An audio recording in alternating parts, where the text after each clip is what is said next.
Hello दोस्तों, welcome to study search point. मैं मुकेश सिंह आप लोगों का स्वागत करता हूं आज के इस नए वीडियो के अंक में, जिसमें हम खिलजी वंश के बारे में पढ़ने का प्रयास करेंगे। साथ ही दोस्तों, इससे पिछली वीडियो में हमने गुलाम वंश के शासकों के बारे में वीडियो के माध्यम से देख लिया है। यदि आप नए हैं, आपने वीडियो नहीं देखा है, तो आप हमारे चैनल के प्लेलिस्ट में जाकर उन वीडियो को देख सकते हैं। साथ ही दोस्तों, हमारे चैनल पर फॉरेस्ट इंस्पेक्टर, इतिहास, भूगोल, उत्तराखंड जनजाति और साप्ताहिक करंट अफेयर की वीडियो लगातार अपलोड की जाती हैं। आप उन्हें भी हमारे चैनल के प्लेलिस्ट में जाकर देख सकते हैं।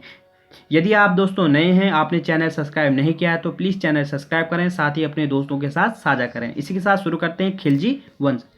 दोस्तों, खिलजी वंश का शासनकाल जो है 1290 से 1320 ईस्वी तक रहा है और दिल्ली सल्तनत में सबसे कम समय तक शासन करने वाला वंश खिलजी वंश ही था। ठीक है, तो आपसे पूछा जाएगा दिल्ली सल्तनत में सबसे कम समय तक शासन करने वाला वंश कौन सा है, तो वह है खिलजी वंश, जिसका शासनकाल जो है 1290 से 1320 ईस्वी तक रहा है। और खिलजी वंश के संस्थापक जलालुद्दीन खिलजी थे। तो आपसे पूछा जाएगा कि खिलजी वंश के संस्थापक कौन थे, तो जलालुद्दीन खिलजी। जलालुद्दीन खिलजी ने जो है दास वंश के अंतिम शासक बलबन के पुत्र क्यूमर्स की हत्या करने के बाद जो है जलालुद्दीन खिलजी दिल्ली की गद्दी पर बैठ गया था। ठीक है, अब हम यहाँ पर जलालुद्दीन खिलजी को पढ़ेंगे। दोस्तों, जलालुद्दीन खिलजी को हम यहाँ पर प्रश्नों के माध्यम से पढ़ने का प्रयास करेंगे। साथ ही जलालुद्दीन खिलजी से जो भी प्रश्न पूछे जाते हैं, हम उन्हें ही यहाँ पर देखने का प्रयास करेंगे। सबसे पहले कि जलालुद्दीन खिलजी जो है दिल्ली की गद्दी पर कब बैठा था, तो वो बैठा था 1290 ईस्वी में। इसने जो है गुलाम वंश के अंतिम शासक क्यूमर्स की हत्या की थी और दिल्ली में 1290 में एक नए वंश की स्थापना की थी, खिलजी वंश की। ठीक है, और सबसे अधिक उम्र में शासक बनने वाला शासक जलालुद्दीन खिलजी था। लगभग 70 वर्ष की उम्र में यह दिल्ली की गद्दी पर बैठा था। तो आपसे पूछा जाएगा कि सबसे अधिक उम्र में शासक बनने वाला शासक कौन था, तो वो था जलालुद्दीन खिलजी। या जलालुद्दीन खिलजी दिल्ली की गद्दी पर कब बैठा, 1790 ईस्वी में। या जलालुद्दीन खिलजी का शासनकाल कब से कब तक रहा है, वो रहा है 1290 से 1296 ईस्वी। नेक्स्ट क्वेश्चन, जलालुद्दीन खिलजी से क्या बनता है, ये देखते हैं। किसकी सेना ने पहली बार दक्षिण भारत में प्रवेश किया था। ठीक है, आपसे पूछा जाएगा कि किसकी सेना ने पहली बार दक्षिण भारत में प्रवेश किया था, तो वो किया था जलालुद्दीन खिलजी। दिल्ली सल्तनत का पहला सुल्तान था जिसने जो है दक्षिण भारत का अभियान किया था। ठीक है, और इस अभियान का नेतृत्व इसके भतीजे जो है अलाउद्दीन खिलजी ने किया था। ठीक है दोस्तों, तो आपसे पूछा जाएगा कि दिल्ली सल्तनत का पहला सुल्तान कौन था जिसने दक्षिण भारत के अभियान किए थे, तो वो था जलालुद्दीन खिलजी। ठीक है, जिसने जो है अलाउद्दीन खिलजी के नेतृत्व में दक्षिण भारत का अभियान किया था पहली बार। और जलालुद्दीन खिलजी के समय दक्षिण भारत में अभियान का नेतृत्व किसने किया था, अलाउद्दीन खिलजी ने। ठीक है, और जलालुद्दीन खिलजी के समय में एक बड़ा मंगोल आक्रमण हुआ था। ठीक है, आपसे पूछा जाएगा कि किसके समय में एक बड़ा मंगोल आक्रमण हुआ था, तो वो हुआ था जलालुद्दीन खिलजी के टाइम में। दोस्तों, मंगोल आक्रमण की अगर हम बात करें तो हमने पिछली वीडियो में देखा था कि बहराम शाह के टाइम में 1241 ईस्वी में पहली बार मंगोल आक्रमण हुआ था। ठीक है, दिल्ली में भारत में पहला मंगोल जो है 1241 ईस्वी में बहराम शाह के टाइम में हुआ था। लेकिन भारत में सबसे बड़ा मंगोल जो आक्रमण हुआ था वो हुआ था जलालुद्दीन खिलजी जेके के टाइम से। ठीक है, और जलालुद्दीन खिलजी ने जो है किलोखरी को अपनी राजधानी बनाई थी। तो आपसे पूछा जाएगा निम्न में से किस शासक ने जो है किलोखरी को अपनी राजधानी बनाई थी, तो वो था शासक जलालुद्दीन खिलजी। और जलालुद्दीन खिलजी ने एक उपाधि धारण की थी, शाइस्त खां की। तो आपसे पूछा जाएगा निम्न में से किस शासक ने शाइस्त खां की उपाधि धारण की थी, तो वो की थी जलालुद्दीन खिलजी। और जलालुद्दीन खिलजी के समय में एक विद्रोह हुआ था, मलिक छज्जू का विद्रोह, और यह विद्रोह हुआ था 1291 ईस्वी में। ठीक है, और इस विद्रोह को दबाने में जो नेतृत्व किया था वो किया था अलाउद्दीन खिलजी ने। और अलाउद्दीन खिलजी के इस विद्रोह को दबाने के कारण जो है जलालुद्दीन खिलजी खुश होकर जो है अलाउद्दीन खिलजी को कड़ा एवं मानिकपुर का सूबेदार नियुक्त कर देते हैं। ठीक है दोस्तों, अब हम देखेंगे अलाउद्दीन खिलजी को। दोस्तों, अब हम देखेंगे नेक्स्ट शासक अलाउद्दीन खिलजी। ठीक है दोस्तों, अलाउद्दीन खिलजी का शासनकाल 1296 से 1316 ईस्वी तक रहा है। दोस्तों, अलाउद्दीन खिलजी एक योग्य शासक था जो कि दिल्ली की गद्दी पर 1296 ईस्वी में बैठता है। अलाउद्दीन खिलजी के पिता का नाम था शहाबुद्दीन खिलजी, जो कि जलालुद्दीन के भाई थे और उनकी मृत्यु पहले ही हो गई थी। और अलाउद्दीन खिलजी की जो देखभाल की थी वो की थी जलालुद्दीन खिलजी ने। और साथ ही दोस्तों, जलालुद्दीन खिलजी ने जो है 1291 ईस्वी में अलाउद्दीन खिलजी को जो है मलिक छज्जू के विद्रोह के दमन के लिए भेजा हुआ था 1291 ईस्वी में। और यहाँ पर उसकी योग्यता को देखते हुए जो है जलालुद्दीन खिलजी ने उसे मनिकपुर और कड़ा का सूबेदार नियुक्त कर दिया था। ठीक है, और साथ ही दोस्तों अलाउद्दीन खिलजी एक महत्वाकांक्षी व्यक्ति रहा है, वह यहीं तक सीमित होने वालों में से नहीं था। ठीक है, और उसने 1296 ईस्वी में जो है दक्षिण भारत के देवगिरी पर आक्रमण कर दिया और वहां पर से अपार धन संपदा हासिल करी। और इसके बाद जो है सुल्तान जलालुद्दीन की जो है 19 जुलाई 1296 ईस्वी को उसने हत्या कर दी और स्वयं को जो है दिल्ली का अगला शासक घोषित कर दिया, खिलजी वंश का अगला शासक घोषित कर दिया। तो अब हम देखेंगे अलाउद्दीन खिलजी को।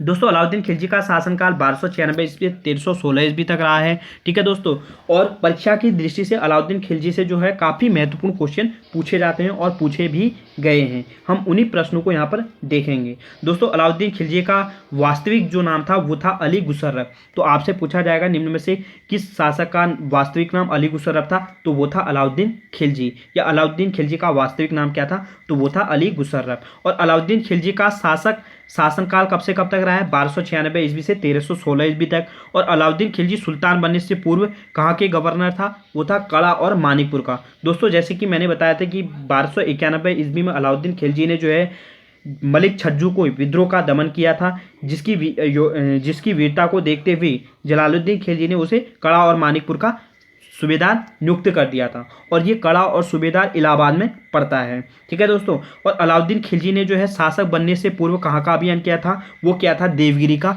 और ये देवगिरी का अभियान इसने 1296 ईस्वी में किया। ठीक है दोस्तों, मैंने बताया कि 1296 ईस्वी में इसने देवगिरी पर लूट की थी, वहाँ का शासक रामचंद्र उसको परास्त कर बंदी बना लिया और अपार धन संपदा लूट ली थी। तो और यह अलाउद्दीन खिलजी का शासक बनने से पूर्व पहला अभियान था। ठीक है दोस्तों, और अलाउद्दीन खिलजी का जो शासक बनने के बाद जो पहला अभियान रहा है वो रहा है गुजरात का, जो कि उत्तर भारत का।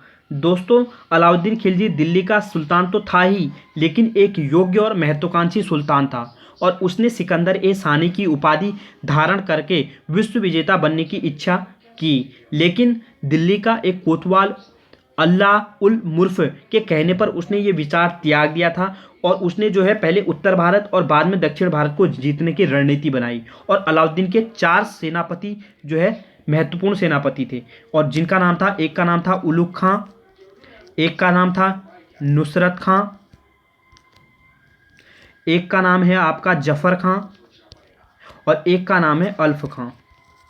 ठीक है, जफर खां जो था ये मंगोलों के आक्रमण के दौरान मारा जाता है और उलुग खां और नुसरत खां ये गुजरात अभियान के दौरान ये लोग गए हुए थे। ठीक है, भेजे हुए थे। तो अलाउद्दीन खिलजी का जो शासक बनने के बाद जो पहला अभियान था वो था उत्तर भारत का, और उत्तर भारत में इसने जो है गुजरात के शासक जो है कर्ण सिंह को परास्त किया था। और यह अभियान इसने किया था 1297-98 के आसपास, और जहाँ पर इसके 2 सेनापति गए थे, एक था उलुग खां और दूसरे का नाम था नुसरत खां। ठीक है, और यहाँ पर इसने कर्ण सिंह, इन लोगों ने जो है कर्ण सिंह को परास्त कर दिया था। और साथ ही नुसरत खां ने यहाँ पर गुजरात अभियान के दौरान जो है 1000 दिनार में मलिक काफूर को खरीदा था, और जिस कारण मलिक काफूर को 1000 दिनारी भी कहा जाता है। और बाद में उसने जो है मलिक काफूर को अलाउद्दीन खिलजी को भेंट दे दी, भेंट स्वरूप प्रदान कर दिया था। ठीक है दोस्तों, अलाउद्दीन खिलजी का दूसरे अभियान की अब हम बात करें तो अलाउद्दीन खिलजी का जो दूसरा अभियान रहा है वो रहा है जैसलमेर के विरुद्ध, और इसमें जैसलमेर के शासक दूता सिंह के विरुद्ध इसने अभियान किया था 1299 ईस्वी में। उत्तर भारत का दूसरा अभियान रहा है इसका। तो अलाउद्दीन खिलजी का उत्तर भारत का दूसरा अभियान कौन सा था, वो था जैसलमेर का, और ये कब किया था 1299 ईस्वी में। और जैसलमेर का शासक कौन था, किसके विरुद्ध किया था, वो क्या था दूता सिंह के विरुद्ध। और अलाउद्दीन खिलजी के द्वारा उसके बाद जो अगला विजय अभियान किया था वो क्या था रणथंभौर का, और वहाँ का शासक था हम्बीर देव, और वो ये अभियान किया था 1301 ईस्वी में। तो आपसे पूछा जाएगा अलाउद्दीन खिलजी के द्वारा रणथंभौर विजय के दौरान वहाँ का शासक हम्बीर देव के विरुद्ध जो है अभियान कब किया था, वो किया था 1301 ईस्वी में। यह अलाउद्दीन खिलजी के रणथंभौर विजय के दौरान वहाँ का शासक कौन था, वो था हम्बीर देव। ठीक है, और यह अभियान कब किया था 1301 ईस्वी में। और अलाउद्दीन खिलजी का उत्तर भारत के अभियानों में एकमात्र जो सबसे महत्वपूर्ण जो अभियान है वो है चित्तौड़ का अभियान, जो इसने किया था 1303 ईस्वी में। और उस समय चित्तौड़ के शासक जो है मेवाड़ शासक रतन सिंह वहाँ के शासक थे, और उनके विरुद्ध इन्हें किया था। हम अब हम देखेंगे चित्तौड़ अभियान को। ठीक है दोस्तों, दोस्तों चित्तौड़ अभियान, जिसे हम मेवाड़ अभियान, मेवाड़ वहाँ का शासक था मेवाड़ विजय, ठीक है, जिसे चित्तौड़ अभियान को मेवाड़ विजय भी कहा जाता है। और पद्मावती ने यहाँ पर जौहर किया है, पद्मावती हमें देखने को यही मिलेगी। दोस्तों 1303 ईस्वी में जो है इसने यहाँ पर अभियान किया था अलाउद्दीन खिलजी ने, और रणथंभौर विजय के बाद अलाउद्दीन खिलजी ने जो है मेवाड़ विजय की योजना बनाई थी।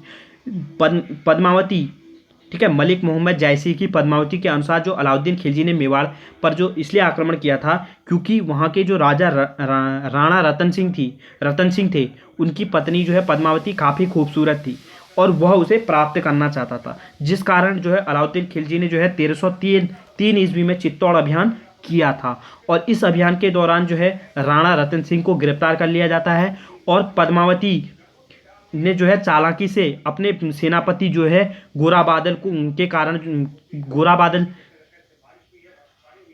के साथ मिलकर जो है राणा रतन सिंह को मुक्त कर लिया था। लेकिन बाद में जो है अलाउद्दीन खिलजी ने पुनः जो है राणा रतन सिंह को गिरफ्तार कर लिया था और ठीक है, और उसकी हत्या कर दी थी।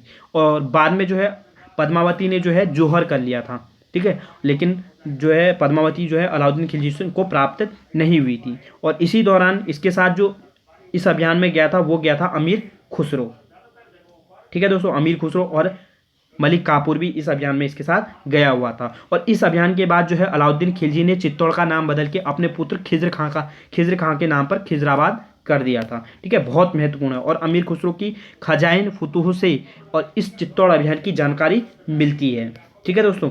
तो किस प्रकार से क्वेश्चन पूछे जाते हैं चित्तौड़ अभियान से कि चित्तौड़ अभियान किसने किया था 1303 ईस्वी में, तो वो किया था अलाउद्दीन खिलजी ने। या चित्तौड़ अभियान मेवाड़ अभियान अलाउद्दीन खिलजी ने कब किया 1303 ईस्वी में, ठीक है।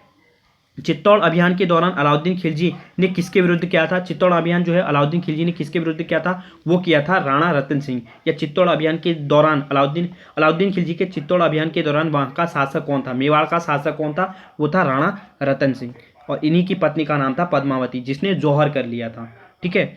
और इस चित्तौड़ अभियान के विजय के बाद जो है अलाउद्दीन खिलजी ने चित्तौड़ का नाम बदल के क्या कर दिया था, खिजराबाद। और इसके साथ कौन गया था अलाउद्दीन खिलजी के साथ, अमीर खुसरो की खजाइन फुतूह से जो है चित्तौड़ अभियान की जानकारी हमें देखने को मिलती है। तो ये था हमारा चित्तौड़ अभियान। इसके बाद इन्होंने किया था अलाउद्दीन खिलजी ने उत्तर भारत का मालवा विजय, जो कि 1303 ईस्वी में इसने किया था, ठीक है। और इस समय जो है ये अभियान जो है महलदेव के सेनापति हरनंद के विरुद्ध ये किया हुआ था, ठीक है। ये भी जो है अपने अधिकार में इसने ले लिया था। और इसके बाद जो इसने मारवाड़ विजय की थी, ठीक है, उसके बाद जालौर विजय। और यहीं पर जो है अलाउद्दीन खिलजी के उत्तर विजय की अगर हम बात करें, अलाउद्दीन खिलजी के उत्तर भारत की विजय की अगर हम बात करें, तो सबसे पहले इसने गुजरात पर आक्रमण किया। और गुजरात पर जो आक्रमण किया था वो किया था 1298 और 97 के आसपास। और दूसरा इसने अभियान किया था वो क्या था, दूसरा अभियान इसने किया था जैसलमेर का, जो कि 1299 ईस्वी में। तीसरा रणथंभौर, उसके बाद मेवाड़, मालवा, मारवाड़ और जासौर विजय, ठीक है, जालौर विजय ने अभियान किए थे। अब हम बात करेंगे अलाउद्दीन खिलजी के दक्षिण अभियानों की।